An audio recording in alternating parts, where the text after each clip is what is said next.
Have you ever seen an idea on Pinterest or Instagram and you knew you had to sit down immediately and make your own version? This isn't that. I fell in love with the idea right away, but it took me seeing it 3 or 4 times before it finally sunk into my brain that I had a couple of new products that I could use to make something similar. Let me show you.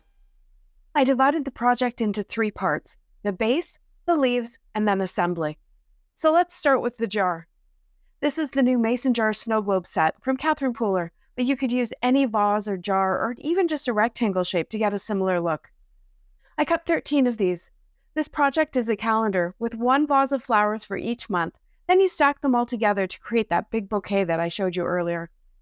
I added some score lines around the necks of the jars to add some texture and interest. This step is optional, but for me, it made it feel a little more jar-like rather than just a big shape, and it only took a few minutes. Next, I got out my old calendar and planner stamp sets from Waffle Flower. I'm not sure if they're available anymore or not, but any similar set would do. Or you could print your calendar on your cardstock if you prefer. That would definitely be faster. These sets give a number of options for building calendars, and I explored them for a minute before deciding on the smaller stamps that are already in the month format. In fact, I thought they were small enough that I decided I needed to add a square outline. This stamp is from the Waffle Flower Color Combo Swatching Set. I used my Misty to stamp these so that they were all in the same spot, and also if I ever missed inking an area, it was easy to fix. This is one thing I would change if I did it again. I wish I had stamped these in gray rather than in black. Next, I Googled a 2024 calendar so I could see which stamps to use for each month. January's easy. I chose the one that started on the correct day and then stamped it down along with the title row that tells which day is which, Monday, Tuesday, etc. Then I had to decide about the month name. Again, there's a couple of options, but the smaller one felt more like the calm feeling I was going for with my calendar.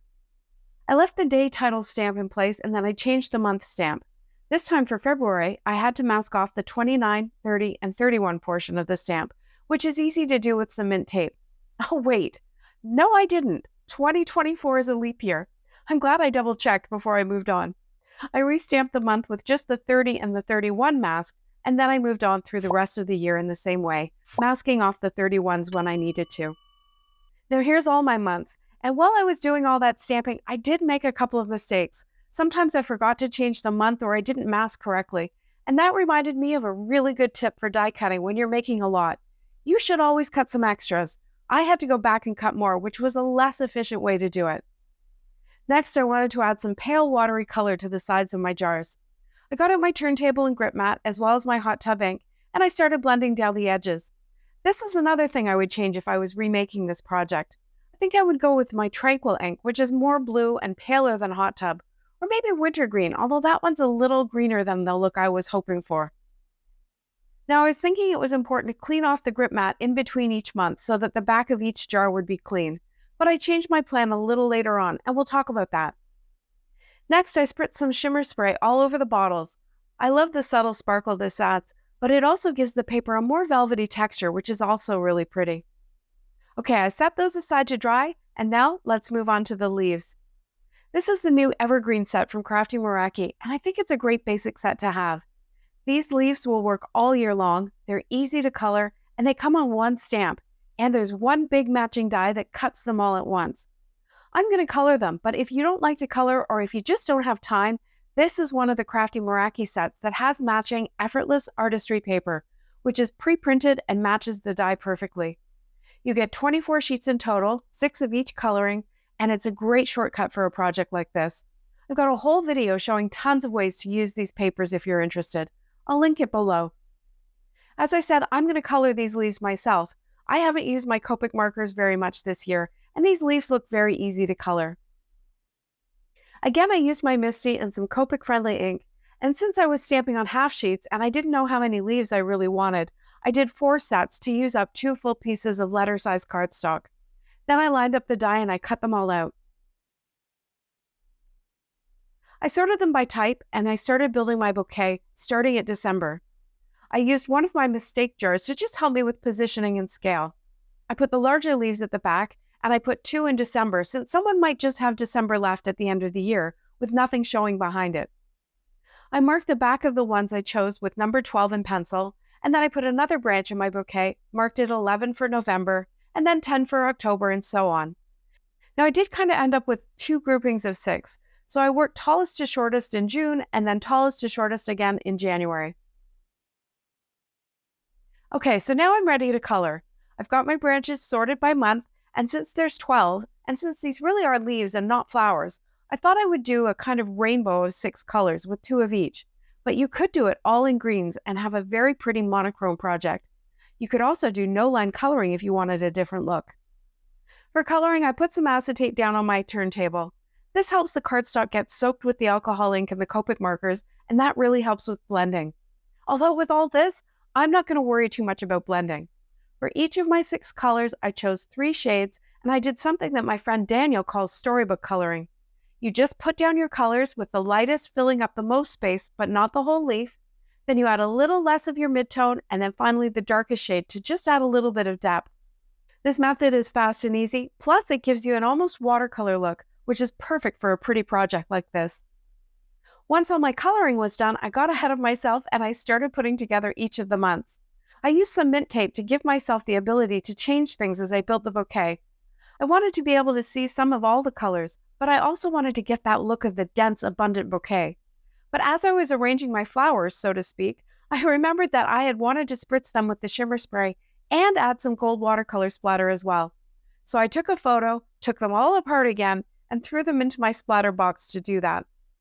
And then just before I put everything together, I decided to use one of the stamps in the mason jar set to add the look of twine on each month. I tested on one of my mistakes to see what color would be best. I didn't want green again, but I did want something that would match with all the colors in my branches. I ended up with gingerbread ink, which gives a kind of natural look. Now it's time to move on to assembly. I got all my leaves in jars, and I cut 12 more of the jars as well as 12 of the jar inserts, which is really meant to make the jar into a shaker. I wanted my months to be a little more sturdy. So far I'd been using hammer mill cardstock, but these ones I cut from Neenah 110 pound, which is very thick. So I cut more jars to use as backers, but I knew I was going to have 3 layers at the top of the jars where the branches were going to be attached. So adding the jar insert as a 3rd layer helped to keep each month even and smooth. This not only makes each month more sturdy, it actually puts a little bit more space between each of the layers in the calendar, which makes the bouquet look even more full. I got out my photo to work from and remind me of the branch placement.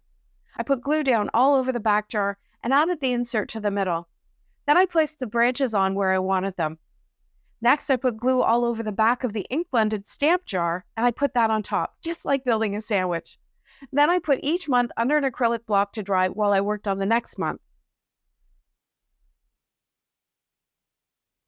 For my front jar or my title page, I used yet another jar die cut, and I trimmed that down with the jar die. Then I put some strong adhesive tape around the very edges, and I glued it to the back of the title page. This allows me to put a gift card in the back and make this gift even more special. Now this jar is not much bigger than the gift card, so it's pretty tight. If you want yours to hold a gift card, make sure you consider that when you're choosing your vase die cut. To decorate the front, I added a small branch that I had colored with my warm Copic combinations, and then I used the numbers in one of the planner stamp sets to stamp 2024. This one actually comes with a 10 and not a 0, so I had to do some minor stamp surgery to do my stamping. And if you're not a fan of stamp surgery, you can easily mask off the 1. I stamped the numbers in Skylight ink for a tone-on-tone look that's still legible. Okay, so now let's take a look. From back to front, here's how it's going to work. As the recipient uses it, they can either take away a month when they're done, or they could put that finished month behind to maintain the full bouquet all year long. And there's my gift card. You can see it's tight. This one's used anyway. I just keep it in my studio to use in photos or whatever, but I can look for a smaller one before I give this gift to someone. And for final presentation, I tied some gold twine around the neck of the jars to hold it all together. Pretty, right? I hope you enjoyed seeing that come together. I'm excited to give this to someone really special. If you're looking for tips for those times when you have to do a lot of die cutting for one project like this, or to make multiples, I'll meet you over here in this video. Thanks so much for watching. See you next time.